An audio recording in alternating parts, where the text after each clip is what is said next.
अस्सलाम वालेकुम, मैं हूं शाहजेब खानजादा। 24 नवंबर को हतमी कॉल पर धरने में नाकामी के बाद अब इमरान खान ने एक और हिकमत अमली सामने रख दी है जो इमरान खान 2014 के धरने में भी इस्तेमाल कर चुके हैं, मगर वो नाकाम हो गई थी। साथ ही अब से कुछ अर्सा पहले इमरान खान ने IMF को खत लिखकर पाकिस्तान के कर्ज प्रोग्राम में रुकावट डालने की भी कोशिश की थी, मगर उनकी ये हिकमत अमली भी नाकाम हो गई थी। और अब इमरान खान ने हुकूमत को धमकी दी है कि अगर अगले जुमे तक PTI के 2 मुतालबात नहीं माने गए तो सिविल नाफरमानी की तहरीक शुरू करेंगे और बैरून मुल्क मुकीम पाकिस्तानियों से अपील करेंगे कि वो तरसीलात ज़र को महदूद करें और बॉयकॉट मुहिम चलाएं। इमरान खान ने हुकूमत के सामने 2 मुतालबात रख दिए हैं कि जिसमें पहला मुतालबा अंडर ट्रायल सियासी कैदियों की रिहाई है, जबकि दूसरा मुतालबा 9 मई 2023 और 26 नवंबर 2024 के वाक़यात की शफ़ाफ़ तहकीकात के लिए सुप्रीम कोर्ट के सीनियर तरीन जजेस के नीचे जुडिशल कमीशन का क़याम है। इन 2 मुतालबात पर स्टेक होल्डर से मुज़ाकरात के लिए इमरान खान ने 5 रुकनी कमेटी बनाई है, जिसमें उमर अयूब, अली अमीन गंडापुर, साहबजादा हामिद रजा, सलमान अकरम राजा और असद कैसर शामिल हैं। आज सुबह अडियाला जेल में 190 मिलियन पाउंड केस की समाअत के दौरान सहाफ़ियों से गुफ्तगू करते हुए इमरान खान ने फिर यही बातें दोहराई और मजीद कहा कि बैरिस्टर गौहर खान को तब्दील नहीं कर रहा हूँ। मुज़ाकरात के नाम पर हमें सिर्फ इंगेज करने की कोशिश की गई थी। बैरिस्टर गौहर खान को समझ ही नहीं आई। डी चौक में रियासती दहशतगर्दी की गई, हमारे 150 लोग लापता हैं। और फिर समाअत के बाद इमरान खान की बहन अलीमा खान अडियाला जेल के बाहर आईं तो मीडिया से बात करते हुए उन्होंने भी इमरान खान के 2 मुतालबात और सिविल नाफरमानी की तहरीक की धमकी दोहराई। उन्होंने अपने 2 डिमांड्स आगे रखे। एक डिमांड के सुप्रीम कोर्ट के जो जजेस हैं, सुप्रीम कोर्ट के सीनियर मोस्ट जजेस के नीचे JIT बनाई जाए।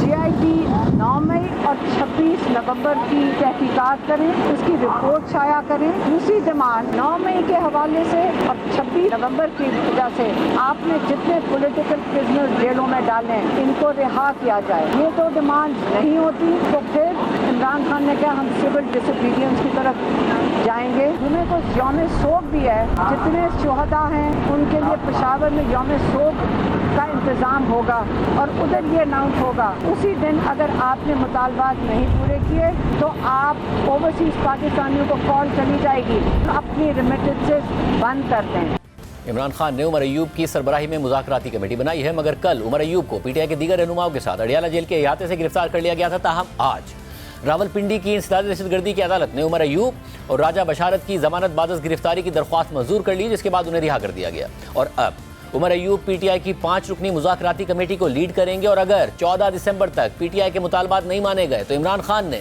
सिविल नाफरमानी की तहरीक शुरू करने की धमकी दे दी है। मगर दिलचस्प बात यह है कि 2014 के धरने के दौरान भी इमरान खान ने सिविल नाफरमानी की तहरीक शुरू की थी और आवाम से बिजली के बिल ना देने, टैक्स ना देने और कानूनी ज़राए से तरसीलात ज़र भेजने के बजाय हुंडी हवाले से तरसीलात ज़र भेजने का मुतालबा किया था, यानी गैर कानूनी तरीके से भेजने का मुतालबा किया था और धरने से खिताब के दौरान बिजली का बिल जला दिया था। लेकिन ये तहरीक भी नाकाम हो गई थी। ताहम इस दौरान यह खबर ज़रूर सामने आ गई थी कि 18 अगस्त 2014 को सिविल नाफरमानी की तहरीक शुरू करने के बावजूद खुद इमरान खान ने 29 अगस्त 2014 को जमान पार्क लाहौर में अपने घर के 3 बिजली के बिल अदा कर दिए थे, मगर अवाम से कह रहे थे कि वो बिजली के बिल अदा ना करें। और अब एक दफ़ा फिर इमरान खान अवाम को सिविल नाफरमानी की तहरीक चलाने की तरगीब दे रहे हैं, लेकिन इस बार वो खुद जेल में हैं और 2014 के हालात के बरक्स उन्हें इस्टेब्लिशमेंट का साथ भी हासिल नहीं है, मगर इस्टेब्लिशमेंट के साथ उनका तनाव बढ़ता जा रहा है। और इस सूरत हाल में मुल्क भर में इमरान खान के खिलाफ मुकदमात की तादाद 188 हो गई है। वज़ारत दाखिला की इस्लामाबाद हाई कोर्ट में जमा कराई गई रिपोर्ट के मुताबिक इमरान खान पर 99 मुकदमात पंजाब में दर्ज हैं, खैबर पख्तूनख्वा में 2 मुकदमात दर्ज हैं, इस्लामाबाद में 76 मुकदमात दर्ज हैं, जबकि FIA की रिपोर्ट के मुताबिक FIA में इमरान खान पर 7 मुकदमात और इंक्वायरी ज़ेर इल्तवा हैं, जबकि इमरान खान के खिलाफ 3 नैब के मुकदमात भी ज़ेर इल्तवा हैं। अब एक तरफ ये सूरत हाल है तो दूसरी तरफ तहरीक इंसाफ में इमरान खान की बहनों और एहलिया का किरदार और असर रसूख बढ़ता जा रहा है, जिससे पार्टी क़यादत न सिर्फ परेशान है बल्कि वो इमरान खान की बहन और एहलिया के दरमियान पंचिंग बैग बनकर रह गई है। एक जानिब मरने वाले कारकुनों की तादाद 12 बताने पर अलीमा खान खुलेआम पार्टी क़यादत को निशाना बना रही हैं। धरने के आखिर में कंटेनर से हिदायत जारी ना करके कारकुनों को बेयारो मददगार छोड़ने का एतराज़ उठा रही हैं, तो दूसरी जानिब पार्टी क़यादत बुशरा बीबी के निशाने पर है। पहले खबर सामने आई थी कि बुशरा बीबी ने एहतजाज में शिरकत ना करने पर पंजाब की क़यादत को बेइज्जत किया और अब उन्होंने पूरी पार्टी को ही निशाने पर ले लिया है और खैबर पख्तूनख्वा की क़यादत पर भी सवाल उठा दिया है। आज धरने में नाकामी के बाद बुशरा बीबी पहली दफ़ा मंजर आम पर आईं। बुशरा बीबी धरने में जान से जाने वाले कारकुन ताजुद्दीन के 4 सद्दा में घर पर गईं, जिसके बाद मीडिया से बात करते हुए बुशरा बीबी ने कहा कि डी चौक में मैं बिल्कुल अकेली थी और सब मुझे छोड़कर जा चुके थे, जिसके बहुत से गवाह मौजूद हैं। फायरिंग के वक्त भी हम मौजूद थे और आपकी जो गाड़ी थी वो कलसूम अस्पताल के साथ खड़ी थी, तो हम खुद आप यहाँ पर देखा है। नहीं जी, मैं इतनी तकलीफ में थी इतने दिनों से, क्योंकि इतनी शहादतें हुई हैं जिसकी वजह से मुझे ये समझ ही नहीं आ रही थी कि लोग गलत और झूठ क्यों बोल रहे हैं। मैं भागने वाली औरत नहीं हूँ और जो खान के लिए निकले हैं उनको तो बिल्कुल छोड़ के मैं नहीं अकेला जा सकती। किसी को नहीं पता था मेरी गाड़ी कौन सी है। डी चौक पे मैं 12:30 बजे तक बिल्कुल अकेली थी अपनी गाड़ी में। उसके बाद बहुत सी गाड़ियाँ जो आई थी वो उसके बाद आई थी, क्योंकि वो डी चौक जबरदस्ती खाली करा रहे थे जी, बिल्कुल। तो बीबी वहाँ से नहीं हटी थी क्योंकि खान ने नहीं कहा था कि हटना है। मैंने सबको कहा था कि मुझे अकेले नहीं छोड़ना, लेकिन सबने मुझे अकेले छोड़ दिया था और मैं वहाँ बिल्कुल अकेली थी। ये सिर्फ मैंने आपको बताना है कि बीबी वहाँ अकेली थी और सब छोड़ के जा चुके थे। बहुत बिल्कुल सही शुक्रिया। बात है, मैं खुद इस चीज का गवाह हूँ। जी, वहाँ बहुत से गवाह हैं। 30 से 40 लोग वहाँ मौजूद थे जिन्होंने घेरा हुआ था आपकी गाड़ी को। वहाँ बहुत से गवाह हैं, सिर्फ वो 30-40 नहीं, जो वहाँ जबरदस्ती रोड खाली करा रहे थे वो खुद भी गवाह हैं। और जब मैं वहाँ से नहीं जा रही थी तो सीधी मेरी गाड़ी पे फायरिंग हुई और बाकी जो काफिला है वो बाद में आया था। ये पहले भी गोलियां नहीं लगी CTI तब तक को इमरान आप लोग खान वहाँ से नहीं को गए। इस खैबर पुख्तूनख्वा ने सपोर्ट दिए और अपनी जान की कुर्बानी लगाकर पठान हमेशा गैरतमंद रहे हैं और उन्होंने हमेशा सबूत दिया है। और इंशाल्लाह आने वाले कोई शक नहीं वक्त आने वाले वक्त में भी हम ये साबित करेंगे कि PTI के साथ है और खान साहब के साथ है। मैं आई थी के खान के नाम पे जो शहीद हुए हैं, खान ने कहा था कि उनके पास जाना है बहुत ज़रूरी। बुशरा बीबी पार्टी क़यादत को तनकीद का निशाना बना रही हैं, खुद को अकेला छोड़ने का इल्ज़ाम लगा रही हैं। उनकी बहन मरियम रियाज भट्टू और बुशरा बीबी की तर्जुमान मिशाल यूसुफजई ये दावा कर चुकी हैं कि बुशरा बीबी को हब्से भेजा में रखा गया, उन्हें फ़ोन तक रसाई हासिल नहीं थी, उनके नाम पर प्रेस कॉन्फ्रेंस रख ली गई मगर उन्हें बताया ही नहीं गया। मगर आज खुद बुशरा बीबी ने ऐसी कोई बात नहीं कही। अलबत्ता उन्होंने पूरी तहरीक इंसाफ पर इल्ज़ाम लगा दिया कि उन्हें डी चौक पर सबने तना छोड़ दिया था। सिर्फ बुशरा बीबी का ही नहीं, अलीमा खान का भी तहरीक इंसाफ की क़यादत के हवाले से रवैया सख्त होता जा रहा है और इस रवैये से तहरीक इंसाफ की क़यादत काफ़ी परेशान है। Editor investigation the news Ansar Abbasi की द न्यूज़ और जंग में शाया होने वाली खबर के मुताबिक बुशरा बीबी और अलीमा खान के मुबैना सख्त रवैये और पार्टी मामलात में बढ़ती हुई मुदाखलत से तहरीक इंसाफ के कई रहनुमा काफ़ी परेशान हैं।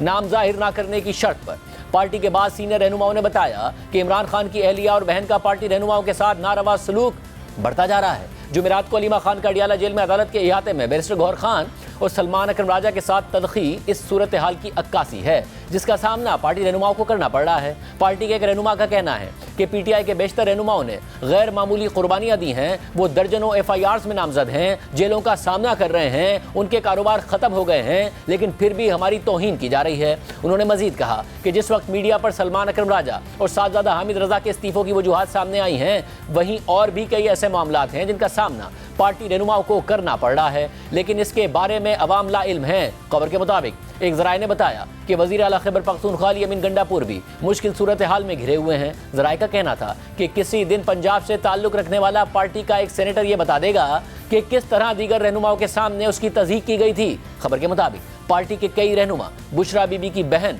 और उनकी तर्जुमान की तरफ से मीडिया को बताई गई बातों पर भी नाराज हैं। पार्टी ज़राए का कहना है कि एक तरफ अलीमा खान पार्टी रहनुमाओं से कह रही हैं कि वो 24 नवंबर के एहतजाजी मार्च में होने वाले जानी नुकसान के हवाले से मुबालगा आमेज आदाद शुमार बताएं, तो दूसरी तरफ बुशरा बीबी खैबर पख्तूनख्वा में पार्टी के मुंतखब अरकान असेंबली से बराह रास्त राब्ते कर रही हैं। तहरीक इंसाफ के सेक्रेटरी इत्तलात शेख वकास ने राब्ता करने पर बताया कि पार्टी रहनुमा दोनों खवातीन का एहतराम करते हैं, दोनों का PTI की सियासत से कोई ताल्लुक नहीं है। शेख वकास अकरम ने पार्टी के मामलात में दोनों की जानिब से असरअंदाज होने की तरदीद की और कहा कि दोनों खवातीन का इमरान खान के साथ करीबी ताल्लुक है और उनकी जेल में इमरान खान तक रसाई है, लिहाजा वो इमरान खान के पैगामात पार्टी तक पहुँचाती हैं। शेख वकास अकरम ने इस बात की भी तरदीद की कि पार्टी रहनुमाओं के साथ बुशरा बीबी और अलीमा खान का रवैया सख्त या तज़हीक आमेज है। मगर आज फिर अलीमा खान से कल बैरिस्टर गौहर खान और सलमान अकरम राजा के साथ होने वाली तकरार पर सवाल हुआ तो उन्होंने फिर कहा कि हाँ, मुझे एतराज़ है, मरने वाले कारकुनों की तादाद 12 से ज़्यादा है। बिल्कुल मेरा एतराज़ है और मैं आपको भी बता देती हूँ क्या एतराज़ है। 12 लोग शहीद नहीं हुए, हम डी चौक पे नहीं थे लेकिन हम जिन्ना एवेन्यू पे थे। जितने स्नाइपर राइफल से लोग शहीद हो रहे थे, लेकिन देखें क्योंकि ये लोग लॉयर्स हैं, आपको पता है लॉयर्स तो सिर्फ फैक्ट्स पे जाते हैं। अगर लाशें छुपा दी जाएँ तो उनके सामने फैक्ट्स नहीं हैं, लेकिन ये नहीं मतलब कि कोई भी कहे कि सिर्फ 12 लोग गए हैं और आप उसको ऑफिशियल बना दें। यहाँ पे कई 100 लोग लापता हैं, जेलों में लोग ढूंढ रहे हैं उनको इस वक्त, उनके लवाहिकीन आते हैं जेलों के बाहर, हमें पैगाम आ रहे हैं। तहरीक इंसाफ ये इल्जाम भी लगा रही है कि डी चौक धरने के बाद इस्लामाबाद पुलिस इस्लामाबाद में नस्ली बुनियादों पर उन पश्तून मेहनत कशों को गिरफ्तार कर रही है जिनका एहतजाज से कोई ताल्लुक ही नहीं था। और आज इस्लामाबाद हाई कोर्ट में इसी तरह के एक केस में पुलिस को अदालती बरहमी का सामना करना पड़ा। यह मुकदमा F10 से सब्जी फरोश के भाई को एहतजाज केस में गिरफ्तार करके जुडिशल करने से मुतालिक था, जिस पर समाअत करते हुए जस्टिस अरबाब मोहम्मद ताहिर ने पुलिस पर बरहमी का इजहार करते हुए कहा कि ये आप लोग क्या कर रहे हैं, ऐसे लोगों को उठाकर गिरफ्तारी डाल रहे हैं, ये तो बिल्कुल गलत है। जो एहतजाज में शरीक ही नहीं है उन्हें कैसे उठा सकते हैं। इस्लामाबाद हाई कोर्ट बार के सदर ने मौक़िफ़ इख्तियार किया कि बलूचिस्तान में ऐसा होता था, अब इस्लामाबाद में भी ऐसा हो रहा है।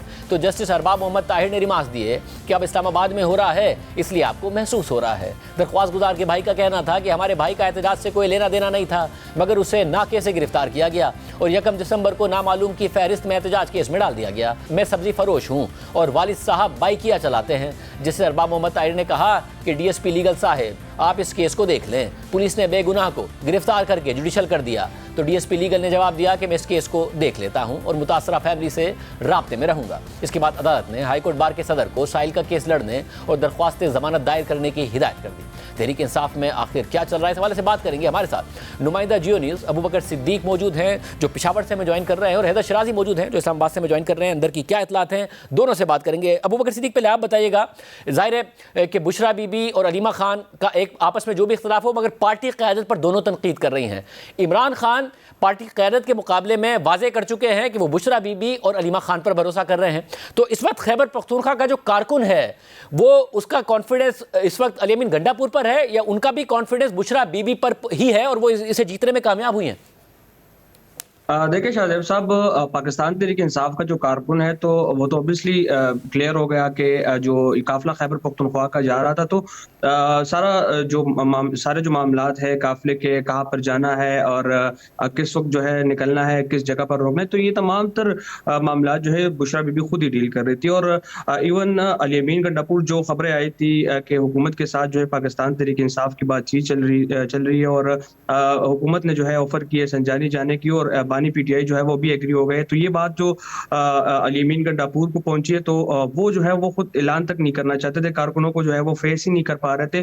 तो वो जो है उमर अयूब के जरिए उन्होंने बुशरा बीबी को कहा कि आप जो है कारकुनों को ये आप बुशरा बीबी को इत्तला दे ताकि वो जो है कारकुनों को ये पैगाम दे बानी PTI का कि उन्होंने संजानी जाने का कहा है। तो अली अमीन गंडापुर के हवाले से जो है कारकुन जो है वो कंपेयर अगर हम कर ले तो वो बुशरा बीबी को ही इस वक्त फॉलो कर रहे हैं और एतमाद जो है वो भी बुशरा बीबी के हवाले से। और इसी के साथ साथ जो है अली अमीन गंडापुर के हवाले से अगर हम बताएं तो चूंकि काफिले के साथ ही थे, हम थ्रू आउट जो है यहाँ से पेशावर से जब रवाना हुए थे तो इस्लामाबाद तक उनके साथ ही थे। तो कारकुनों का जो रवैया है या जो उनकी सोच है अली अमीन के हवाले से तो काफी वो मुस्बत सोच नहीं है। और अली अमीन जो है चूंकि वो जब गाड़ी से मामूली से बाहर आते थे, कहीं जाते थे तो कारकुन जो है वो आ जाते थे, इकट्ठे हो जाते थे और कहीं पर उन्हें जाने नहीं उनको दे रहे थे जाने। तो इससे ये जाहिर होता है कि कारकुनों का अली अमीन गंडापुर जो है इस वक्त कारकुनों का जो एतमाद है तो वो उन पर नहीं। और बुशरा बीबी जो है वो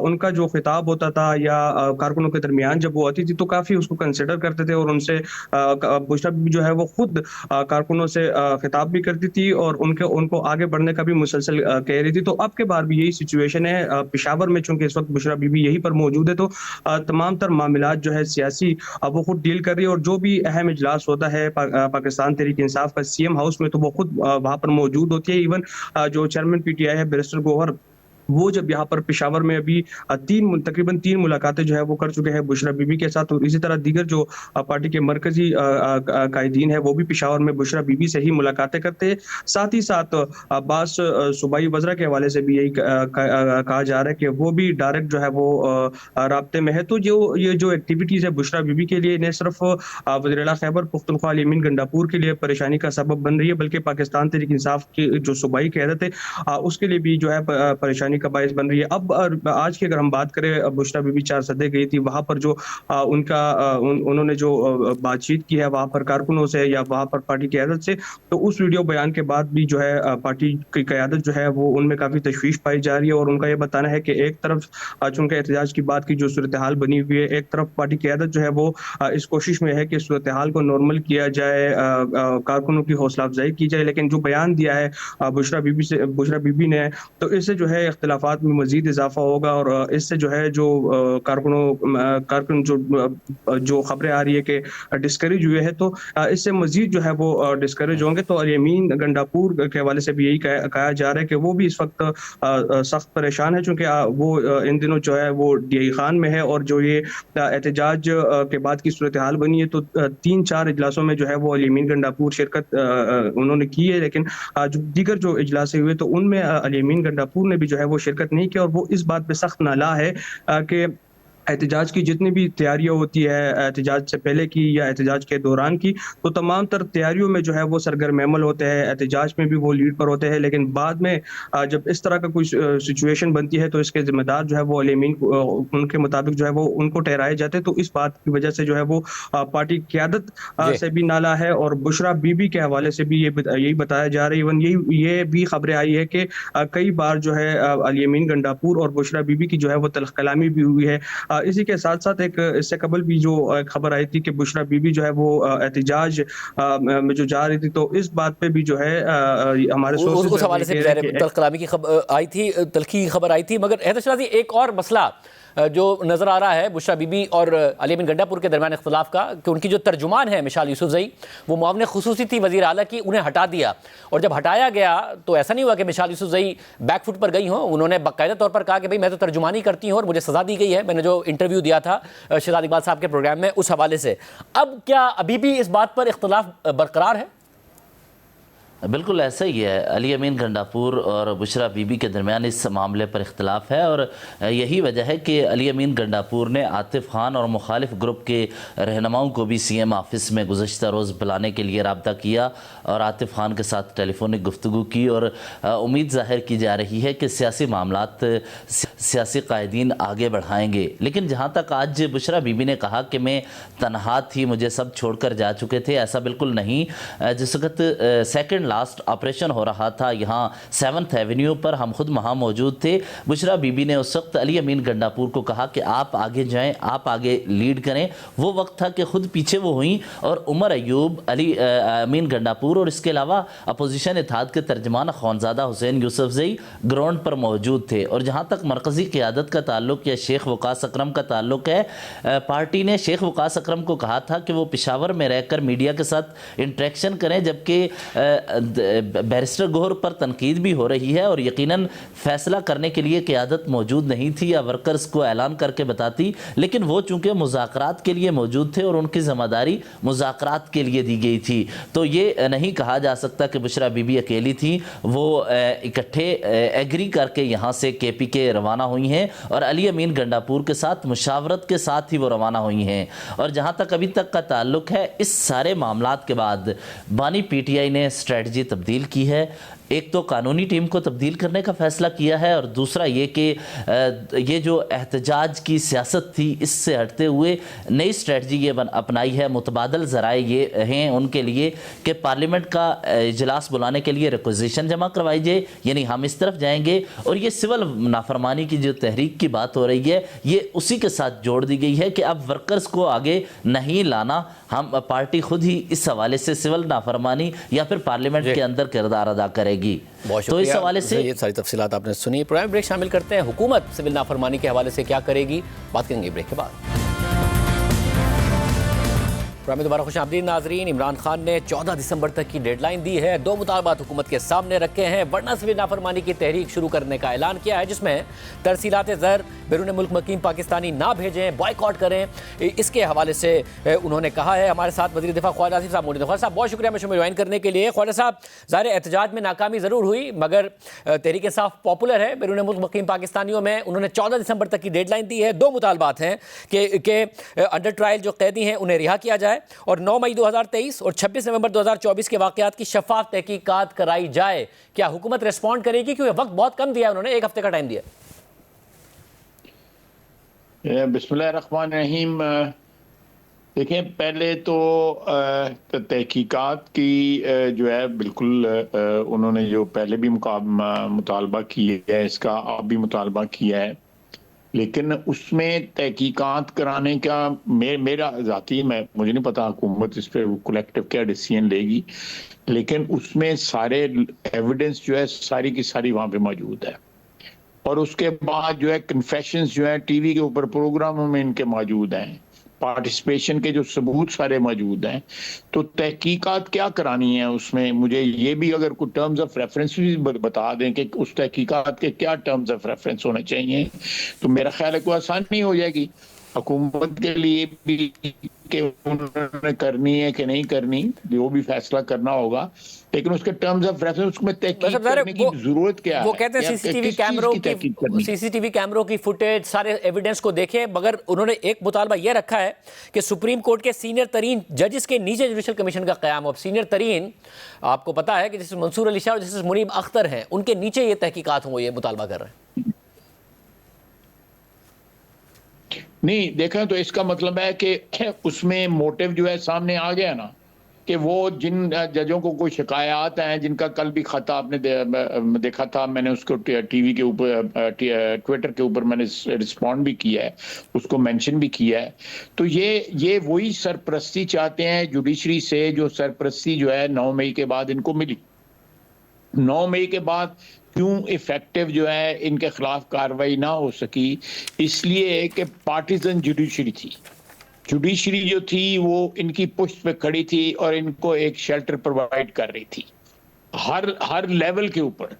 अदरवाइज 9 मई का जो किस्सा है कभी का जो है ना वो तमाम हो चुका होता, सारी अकाउंटेबिलिटी हो चुकी होती, जुडिशियल प्रोसेस कंप्लीट हो चुका होता था, जिन्होंने बरी होना था वो बरी हो जाते, जिनको सजाएं होनी थी उनको सजाएं हो जाती। लेकिन ये स्टॉल जो है ये बाकायदा एक मैं समझता हूँ कि प्री प्लान तरीके से इसको स्टॉल किया गया, क्योंकि आपको पता है उस वक्त क्या जुडिशरी थी और किस किस्म के लोग जो है उस वक्त हेल्प ऑफ अफेयर्स के ऊपर बैठे हुए थे। उन्होंने एक इतना बड़ा सानिया पाकिस्तान की 76-77 साल तारीख में हुआ, उसकी जो है उस वक्त जो है उसकी प्रोसिक्यूशन नहीं होने दी, और मैं समझता हूं कि ये बहुत बड़ी ट्रेजेडी है। अब उसके बाद आ गई ये 24 या 25 या 26 नवंबर 3 दिन की जो बात है, उसके ऊपर भी वही सिलसिला है कि ये इनकी जो मोटिव है, जो इनकी डिमांड जो है वही लोडेड है। आपने खुद उसकी तरफ इशारा कर दिया है, लोडेड है डिमांड कि किन जजों से हो सकती है, किन जगहों से नहीं हो सकती। जो डिमांड सरपरस्ती चाहिए थ्रू आउट अपनी, मगर जो डिमांड होती है वो जाहिर है मैक्सिमम, इनको जो डिमांड है वो मैक्सिमम पोजीशन से कर रहे हैं, मगर एक मुज़ाकराती कमेटी भी बना दी उन्होंने उमर अयूब साहब की सरबराही में। तो जब मुज़ाकरात होते हैं तो जाहिर है डिमांड से कुछ पीछे हटा जाता है, कुछ आप आगे आए, कुछ वो पीछे हटें, जिससे कंसेंसस डेवलप होता है। तो बजाय इसके कि वो सिविल नाफरमानी की तरफ जाएं, इंगेज करना बेहतर नहीं है?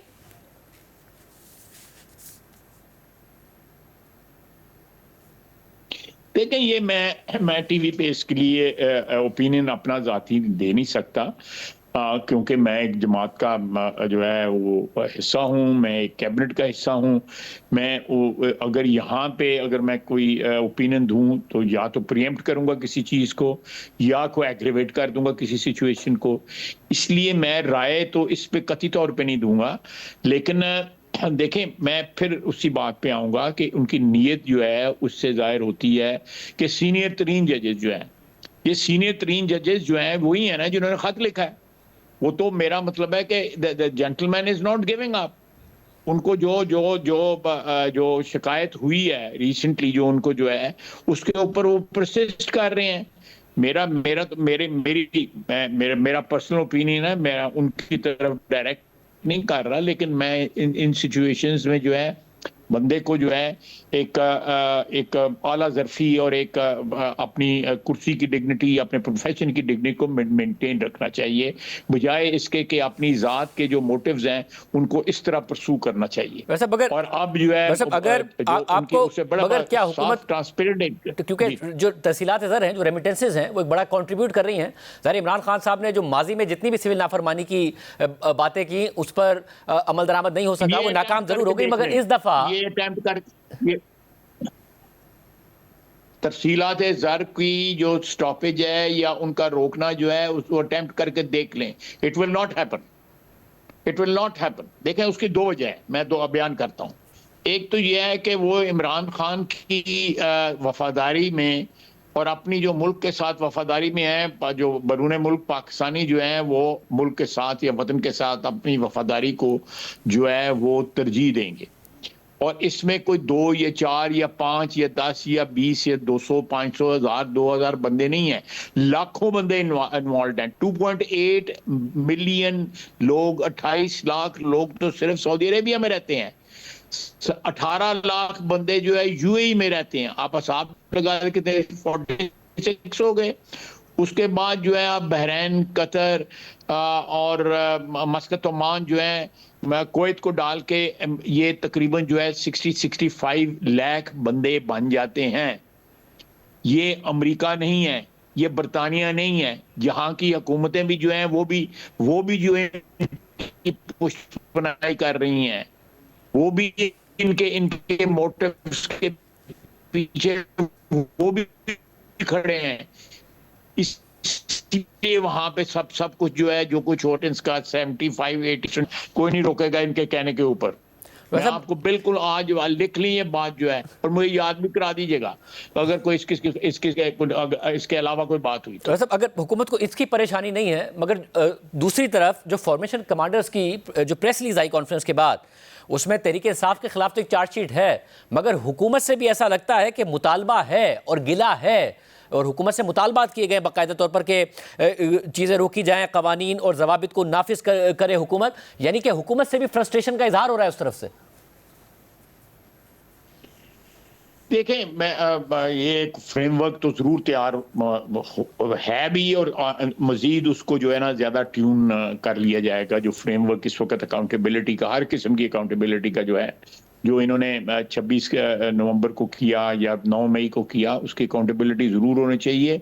मैं समझता हूँ कि वो हमारी एक एग्जिस्टेंशियल जो है वो उसके सिलसिले की एक डिमांड है, ये कि वो अकाउंटेबिलिटी। अगर ये इनकी अकाउंटेबिलिटी इन 2 दिनों की ना हुई, इन 2 जो बगावतें हुई हैं एक के बाद दूसरी, इनकी अकाउंटेबिलिटी ना हुई, तो वो ये रास्ता खुल जाएगा। कोई भी सियासी कुव्वत आज या 10 साल बाद या 20 साल बाद जो है, अल्लाह ताला पाकिस्तान को क़यामत तक कायम रखे, ये दरवाज़ा खुल जाएगा। इस दरवाजे को बंद होना चाहिए। और मतलब 9 मई के हवाले से तो 9 मई के हवाले से तो ये हुकूमत का बयानिया है कि वो बगावत की कोशिश थी, मगर 26 नवंबर तो इस्टेब्लिशमेंट से मुज़ाकरात और हुकूमत को गिराने की कोशिश थी ना। वो भी आप बगावत कह रहे हैं कि वो भी बगावत ही की कोशिश थी 9 मई की तरह। आप गंडापुर साहब के बयान देखें, वो बगावत जो है फेडरेशन के अगेंस्ट जो है, वो जितने उन्होंने बयान दिए हैं, और सारे के सारे जो वसाइल हैं, पैसे जो हैं, असला जो है, पुलिस जो है, हर किस्म के वसाइल उन्होंने एक सूबे के इस्तेमाल करके वफाक पे हमला किया है। और बगावत और क्या कहते हैं, यहाँ पे जो है वो पार्टी पे आए हुए थे, यहाँ पे किसी दावत पे के वलीमे पे आए हुए थे। यानी 26 साहब आपके इस्लामाबाद वलीमे पे नहीं आए हुए थे। आपके लहजे से ऐसा लग रहा है कि 26 नवंबर की नाकामी के बाद अब हुकूमत मूड में नहीं है, हुकूमत कॉन्फिडेंट हो गई है कि अब इन्हें इंगेज करने की भी जरूरत नहीं है, हुकूमत को नुकसान नहीं पहुंचा सकते, नाफरमानी की तहरीक भी कोई कामयाब नहीं हो सकती।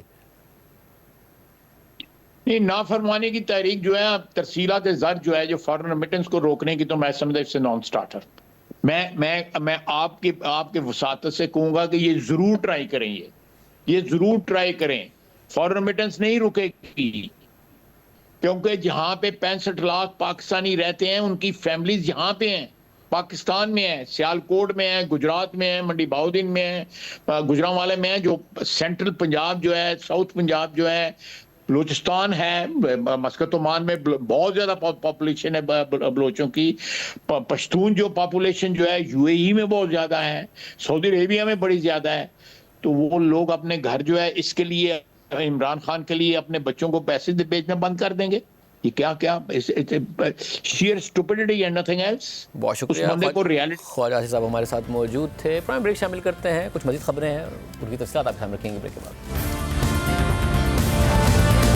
पाकिस्तान में होने वाले आईसीसी चैंपियंस ट्रॉफी में 2.5 माह से भी कम वक्त बाकी रह गया है, और इस हवाले से पीसीबी की तैयारियां अभी तेजी के साथ जारी हैं। लेकिन गुज़िश्ता माह भारत की जानिब से अपनी टीम पाकिस्तान भेजने से इनकार के बाद इवेंट का इनेकाद ना सिर्फ गैर यकीनी का शिकार हो गया, बल्कि टूर्नामेंट का शेड्यूल भी मुकर्रर वक्त पर जारी ना हो सका, और अभी तक जारी नहीं हुआ है, जिस पर टूर्नामेंट के ब्रॉडकास्टर्स भी तशवीश का इजहार कर रहे हैं। पाकिस्तान क्रिकेट बोर्ड ने शुरू में हाइब्रिड मॉडल से इनकार करते हुए हर हाल में पूरा टूर्नामेंट पाकिस्तान में ही कराने का ऐलान किया, लेकिन आखिर में पीसीबी अपनी पोजीशन से पीछे हट गया था। लेकिन पीसीबी हाइब्रिड मॉडल के बदले अपनी शराइत भी सामने ले आया, जिस पर शुरू में भारत ने हिचकिचाहट से काम लिया, जिसकी वजह से बातचीत डेडलॉक का शिकार हो गई। लेकिन अब यह खबर सामने आ रही है कि आईसीसी और बीसीसीआई ने हाइब्रिड मॉडल के हवाले से अहम फैसला कर लिया है। भारतीय अखबार हिंदुस्तान टाइम्स की खबर के मुताबिक इंटरनेशनल क्रिकेट काउंसिल ने जुमेरात को चैंपियंस ट्रॉफी को हाइब्रिड मॉडल के तहत कराने पर इत्तेफाक कर लिया है और अब भारत अपने तमाम मैचेस दुबई में खेलेगा। भारतीय क्रिकेट बोर्ड ने पाकिस्तानी क्रिकेट बोर्ड के इस मुतालबे को भी मंजूर कर लिया है कि अब 2027 तक भारत में होने वाले तमाम आईसीसी टूर्नामेंट्स के लिए भी हाइब्रिड मॉडल अपनाया जाए।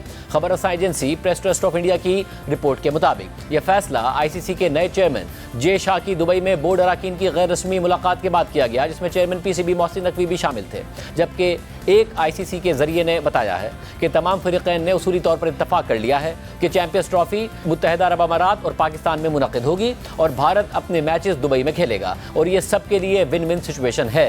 रिपोर्ट के मुताबिक पिछले हफ्ते महीनों की बहस और बाइकआउट की धमकी के बाद पीसीबी ने आखिरकार बीसीसीआई और आईसीसी के मुतालबे पर चैंपियंस ट्रॉफी के लिए हाइब्रिड मॉडल को अपनाने पर इत्तफाक कर लिया था, जिसके बदले में पीसीबी ने मुतालबा किया था कि 2031 तक भारत में होने वाले तमाम आईसीसी टूर्नामेंट्स में भी ऐसा ही मॉडल अपनाया जाए। ताहम आईसीसी ने 2027 तक अपने तमाम इवेंट्स के लिए हाइब्रिड मॉडल पर इत्तफाक कर लिया है। इस दौरान भारत 2 आईसीसी टूर्नामेंट्स की मेजबानी करेगा। भारत 2026 में श्रीलंका के साथ मुश्तरका तौर पर T20 वर्ल्ड कप की मेजबानी करेगा, जिसका मतलब है कि पाकिस्तान अपने तमाम मैचेस श्रीलंका में खेलेगा। इसी तरह 2025 में खवातीन का वर्ल्ड कप भी भारत में होना है, जिसके लिए पाकिस्तान की विमेंस क्रिकेट टीम को अपने तमाम मैचेस के लिए किसी न्यूट्रल मुल्क का सफर करना पड़ेगा। जबकि ज़राए के मुताबिक चैंपियंस ट्रॉफी के हाइब्रिड मॉडल के लिए पीसीबी की जानिब से इजाफी मुआवजे का जो मुतालबा किया गया था, इस पर फैसला होना बाकी है।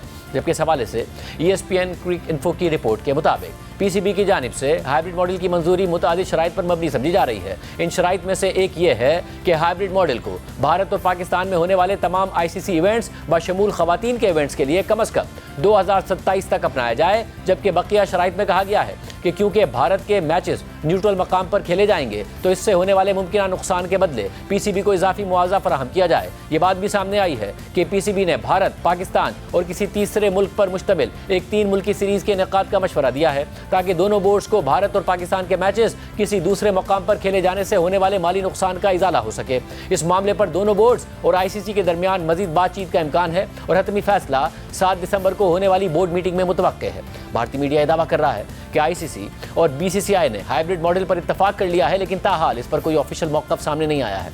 Senior sports journalist Abdul Majid Bhatti की खबर के मुताबिक पीसीबी ज़राए का कहना है कि मजीद 2 दिन इंतजार कर लिया जाए। भारत फ्यूजन फार्मूले पर रजामंद हो गया है तो ये अच्छी बात है। हमने इजाफी पैसे और नुकसान के इजाले की कोई बात नहीं की है, लेकिन अब भी कुछ मामला हल तलब हैं, इसलिए कुछ वक्त दरकार है। ज़राए का कहना है कि चैंपियंस ट्रॉफी पाकिस्तान के फ्यूजन मॉडल पर होने की तवक्को है।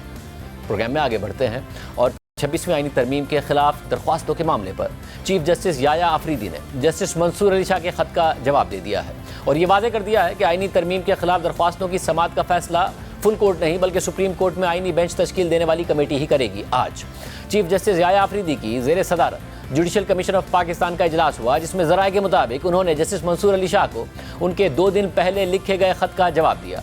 जियो न्यूज़ के ज़राए के मुताबिक आज जुडिशल कमीशन के इजलास में 26वीं आईनी तरमीम को फुल कोर्ट के सामने समाअत के लिए मुकर्रर करने का तज़किरा हुआ और जस्टिस मंसूर अली शाह ने 26वीं आईनी तरमीम के खिलाफ दरख्वास्तों की समाअत फुल कोर्ट के जरिए करने पर बात की और कहा कि मैंने अपने खत में 26वीं तरमीम फुल कोर्ट के सामने मुकर्रर करने का जिक्र किया था। ज़राए के मुताबिक चीफ जस्टिस याया आफरीदी ने जस्टिस मंसूर अली शाह की फुल कोर्ट की बात की मुखालफत की और इस पर जस्टिस मंसूर अली शाह को जवाब देते हुए कहा कि 26वीं आईनी तरमीम के खिलाफ दरख्वास्तों की समाअत का फैसला आईनी बेंच तश्कील देने वाली कमेटी ही करेगी। 26वीं आईनी तरमीम के खिलाफ दरख्वास्तें किसने और कैसे फिक्स करनी है, ये आईनी बेंच कमेटी ही तय करेगी। 26वीं आईनी तरमीम के बाद आईनी मुकदमात को समाअत के लिए मुकर्रर करने का इख्तियार आईनी बेंच कमेटी के पास है। जुडिशल कमीशन को यह स्कोप ही हासिल नहीं है कि 26वीं तरमीम को ज़ेर बहस लाए। ज़राए के मुताबिक चीफ जस्टिस याया आफरीदी की राय को जुडिशल कमीशन के अक्सरियती अरकान ने सपोर्ट किया। इसके अलावा इजलास के दौरान जुडिशल कमीशन के एक रुकन का मौक़िफ़ था कि कमीशन के रूल्स बनाए जाने का मामला अहमियत का हामिल है। इस पर कमीशन के अक्सरियती अरकान की राय थी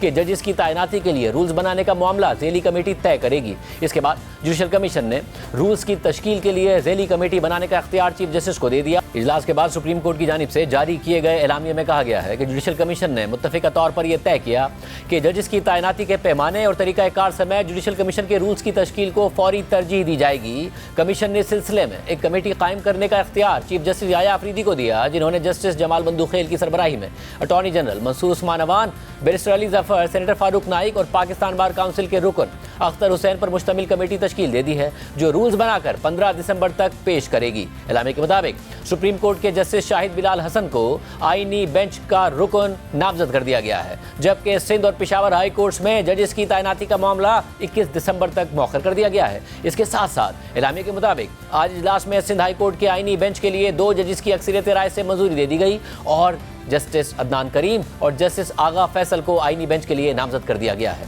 प्रोग्राम में आगे बढ़ते हैं। मुल्क भर में इंटरनेट की मुसलसल सुस्त रफ्तार से छोटे बड़े कारोबार, IT सेक्टर, घरेलू सारिफीन और स्टूडेंट्स सभी परेशान हैं, जबकि इस हवाले से अदालत और पार्लियामेंट दोनों में बहस भी हो रही है। कल इस हवाले से सेनेट की कायमा कमेटी बराए IT का इजलास हुआ, जिसमें खुद नून लीग से ताल्लुक़ रखने वाली साबिक वज़ीर IT अनुशा रहमान और सेनेटर अफनानुल्लाह, JUI के सेनेटर कामरान मुर्तज़ा और पीपल्स पार्टी की सेनेटर पलबशा खान, जो कमेटी की सदारत कर रही थी, उन्होंने इंटरनेट के हवाले से पैदा होने वाले मसाइल पर बात की। वजारत दाखिला, वजारत IT और PTS से सख्त सवालात किए, जबकि पाकिस्तान सॉफ्टवेयर हाउस एसोसिएशन के चेयरमैन सज्जाद सैयद ने कमेटी को ब्रीफिंग दी और इंडस्ट्री को पेश आने वाली मुश्किलात का जिक्र किया। इंटरनेट बंद होने या इसकी स्पीड में कमी के हवाले से पाशा के चेयरमैन सज्जाद सैयद ने गुज़िश्ता रोज़ सेनेट की कायमा कमेटी बराए IT को बताया कि स्टेट बैंक के मुताबिक पाकिस्तान के IT एक्सपोर्ट्स $3.2 अरब हैं। 30 लाख घर IT और उसकी एक्सपोर्ट्स पर मुनहसिर हैं। मुस्तकिल पॉलिसियों से 2030 तक IT की एक्सपोर्ट्स $15 अरब तक पहुँच सकती हैं। पाकिस्तान ने इंटरनेट की आज़ादी में 100 में से 27 नंबर हासिल किए हैं।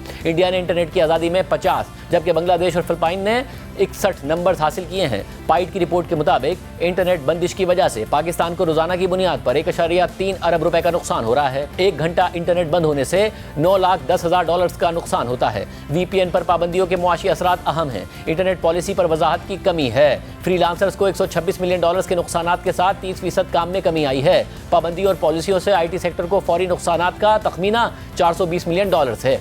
इस वक्त सूरत हाल ये है कि मुल्क का दारुल हुकूमत इस्लामाबाद हो या कोई और शहर, इंटरनेट की सुस्त रवी ने मुल्क के तूलो अर्ज में जिंदगी के हर तबके को परेशान कर दिया है।